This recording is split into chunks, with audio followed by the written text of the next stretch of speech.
Hi, this is Jessica from Asbury Woods, back with another virtual visit. On today's virtual visit, we're going to head out on our Greenway trail, which heads across Asbury Road off to the larger part of our trail system. So come along with me for a hike.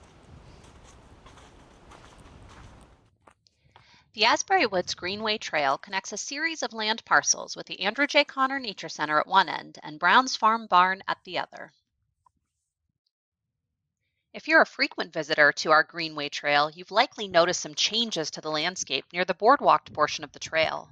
What was once a lush shaded ash tree stand is now far more open and littered with fallen logs and trees.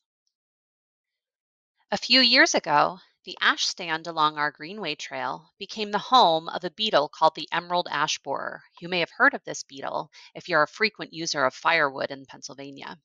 This beetle, who calls Asia its natural home, is considered an invasive species in the United States. Now, where there's one beetle, there are often many more, and as beetles do, what beetles do to perpetuate their species, eggs are laid and larvae hatch out. The larva of the emerald ash borer eats the cambium, or nutrient layer of the ash tree, located just under the bark. Then they bore into the tree and pupate over the winter and emerge the following season to start their life cycle over again. This leads to lots more beetles every year, which unfortunately affected our pumpkin ash stand significantly, leaving us with mostly dead ash trees. While some dead tree species can remain structurally sound for years, contributing to the habitat of wildlife in the area, ash trees do not. Over a relatively short time, standing dead ash trees, called snags, dry out and become brittle.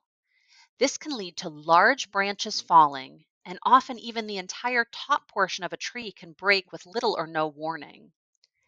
It was important for us to take down those dead standing snags to keep our runners, bikers, and other trail users safe along our Greenway Trail.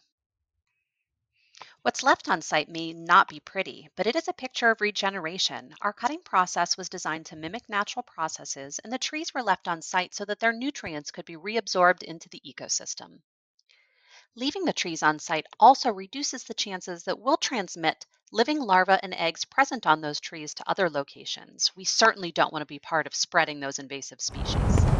But this story isn't just about the destructive power of these invasive pests. It's also about the restorative power of a community that comes together. This tree behind me might not look like much right now, but as the spring moves on into summer, it's going to have a lush green crown. Through the cooperative efforts of Asbury Woods, Mercyhurst College, and local certified arborist Mark Spitalski, the single remaining pumpkin ash tree has been treated to prevent damage from the emerald ash borer.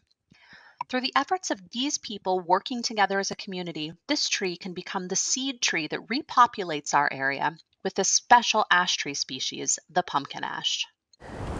And the great part about it is that we can all be part of the community that helps to keep our ecosystems healthy. To learn more about how you can help prevent the spread of invasive species, the National Park Service has some great resources on their website. If we can all make even small efforts to prevent the spread of invasive species, we can help ensure that there are forested trails to enjoy for generations to come. Thanks so much for joining me for a virtual hike today. I hope you enjoyed it as much as I did. To learn more about what's coming up here at Asbury Woods over the next couple months, you can follow us on social media or visit our website at asburywoods.org. See you here on the trail soon.